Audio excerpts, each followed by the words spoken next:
झारखंड की सियासत में एक बार फिर से हलचल देखने को मिल रही है। आप सभी को जानकारी दे दें कि अवैध खनन मामले में ईडी की ओर से झारखंड के मुख्यमंत्री हेमंत सोरेन को समन जारी किया गया है और सूत्रों से मिली जानकारी के अनुसार 3 नवंबर को लगभग 11:30 बजे झारखंड के मुख्यमंत्री हेमंत सोरेन ईडी कार्यालय जाएंगे। लेकिन कुछ दिन पहले ही झारखंड के मुख्यमंत्री हेमंत सोरेन मीडिया को संबोधित करते हुए ये कहते हुए नजर आ रहे थे कि भारतीय जनता पार्टी संवैधानिक संस्थाओं का दुरुपयोग कर रही है। पहले हम लोग सुनते हैं कि मुख्यमंत्री हेमंत सोरेन ने कुछ दिन पहले मीडिया को संबोधित करते हुए इन तमाम मामलों पर क्या कुछ कहा था। आज जब हम जन कल्याण की योजना शुभारंभ करते हैं,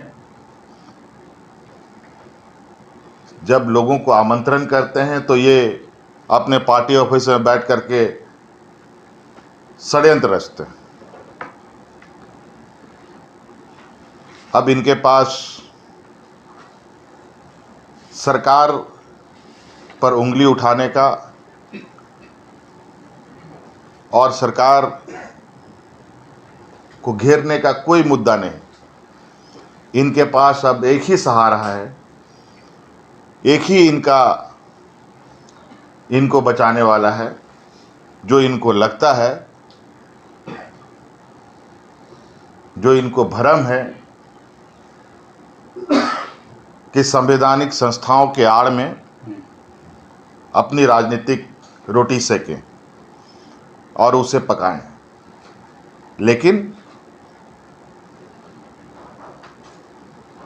इनकी ये रोटी पकेगी नहीं, जल जरूर जाएगी, मैं आपको आश्वस्त करता हूँ। अच्छा, ये मुख्यमंत्री जी ये पूरे सब्जेक्ट को डाइवर्ट।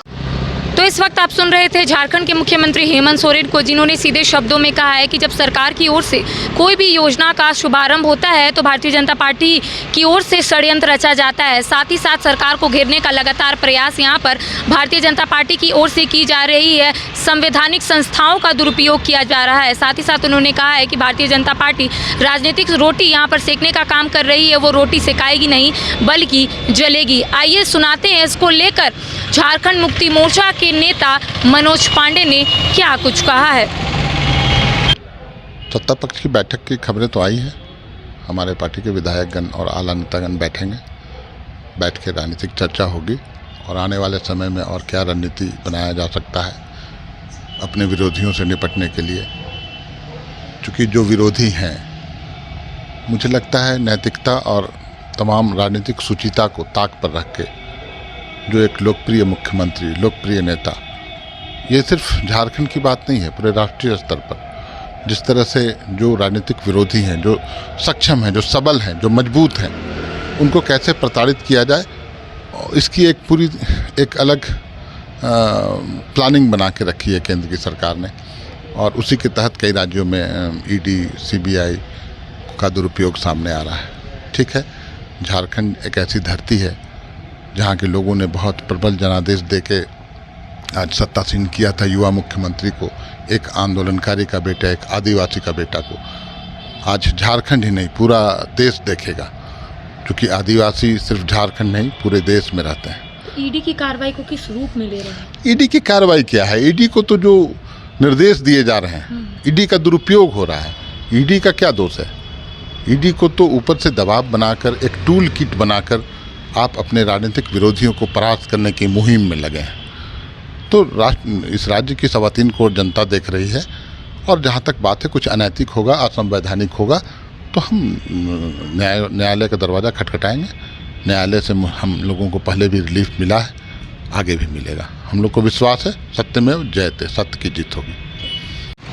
तो इस वक्त आप सुन रहे थे झारखंड मुक्ति मोर्चा के नेता मनोज पांडे को, जिन्होंने सीधे शब्दों में कहा है कि संवैधानिक संस्थाओं का यहाँ पर भारतीय जनता पार्टी दुरुपयोग कर रही है और आने वाले समय में सत्य की ही जीत होगी और तमाम जो चीज़ें हैं वो लोगों के समक्ष आ जाएगी कि क्या सच है और क्या झूठ है। आइए सुनाते हैं सीधा कि भारतीय जनता पार्टी के प्रवक्ता प्रतुल शाहदेव ने इसको लेकर क्या कुछ कहा है।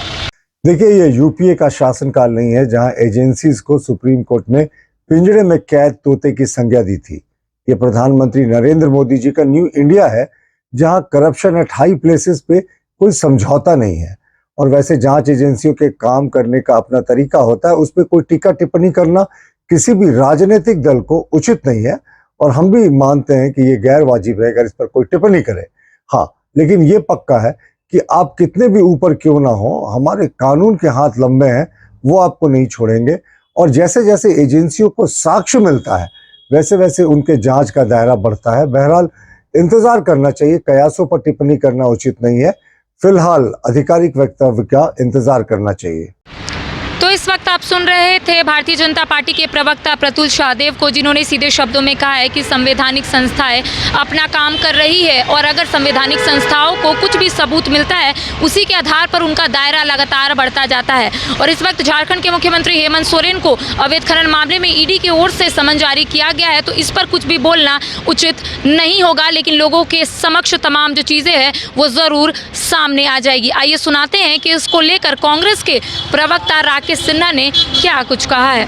देखिए, झारखंड में लोकतंत्र को लिफाफा तंत्र से धराशाही करने का प्रयास भाजपा की केंद्र सरकार कर रही है, लेकिन महागठबंधन की सरकार इस राज्य में विकास की इतनी लंबी लाइन खींच दी है कि उस लाइन में उलझ करके वो लिफाफा फट जाएगा और उसका फलाफल शून्य निकलेगा।